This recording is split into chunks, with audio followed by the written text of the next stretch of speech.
मेरा नाम सीमा है। मेरी उम्र 26 साल है। मैं अभी घर का काम करके अपने कमरे में आकर बैठी ही थी। तभी अचानक मेरी सास की चिल्लाने की आवाज आई। मैं तुरंत ही कमरे से बाहर आ गई। मेरी सास से मुझे बहुत डर लगता था। मेरे पति भी थे। उनका गुस्सा भी हमेशा मुझ पर सवार रहता था। वजह मेरा बांझ होना था। मेरी शादी को पूरे 6 साल हो गए थे, लेकिन मुझे अभी तक बच्चा नहीं हुआ था। इसी कारण से मेरे ससुराल वालों का रवैया मेरे साथ बहुत बुरा था। जब मैं कमरे से बाहर आई, तो सामने आंगन में मेरी सास बैठी हुई थी। उन्होंने मुझे देखते ही कहा, "ए बांझ औरत, पहले भी मैंने तुझे समझाया था कि तू मेहमानों के सामने मत आना, मगर शायद तुझे मेरी बात समझ नहीं आती।" वह गुस्से में चिल्ला रही थी और मैं बुरी तरह सहम चुकी थी। मैंने सिर झुका लिया। वह आगे बोली, "आने दे। आज मैं तेरे पति को तेरी अक्ल सही करवा दूंगी। तूने मेरी जिंदगी बर्बाद कर दी है। जरा सा भी शर्म नहीं है। एक इंसान तुझे कह रहा है कि ऐसा मत कर, यहाँ मत आ, मगर तू वही काम करेगी जिससे तुझे रोका जाए।" मेरा दम निकलने के करीब आ गया था। मैंने नमी भरी आवाज में कहा, "मम्मी जी, मैं तो सिर्फ चाय लेकर आई थी। आप किचन तक कैसे आती? मुझे तो आपका ही ख्याल किया था।" मैं अभी कुछ और कहती कि उससे पहले ही उन्होंने कहा, "कोई जरूरत नहीं है मेरा ख्याल करने की। तेरी वजह से उन औरतों ने मुझे इतनी बातें सुनाई हैं, जिसकी कोई हद नहीं।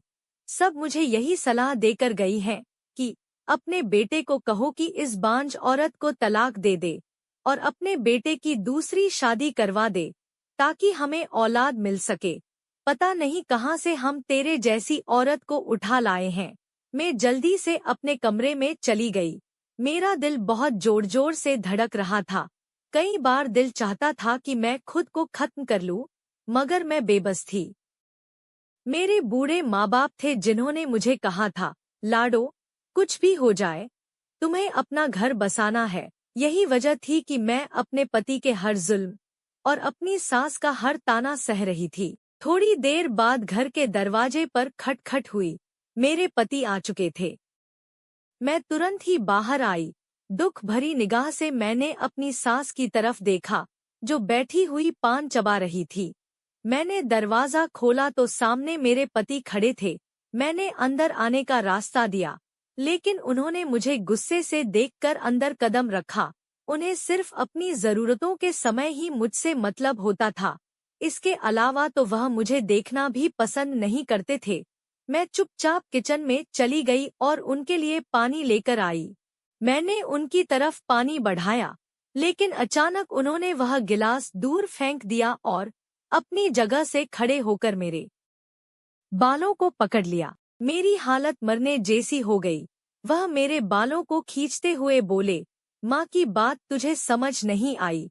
उन्होंने कहा, "अगर तुमने मेरी माँ की बात को वैल्यू नहीं दी, तो मैं तुम्हारी टांगे तोड़ दूंगा।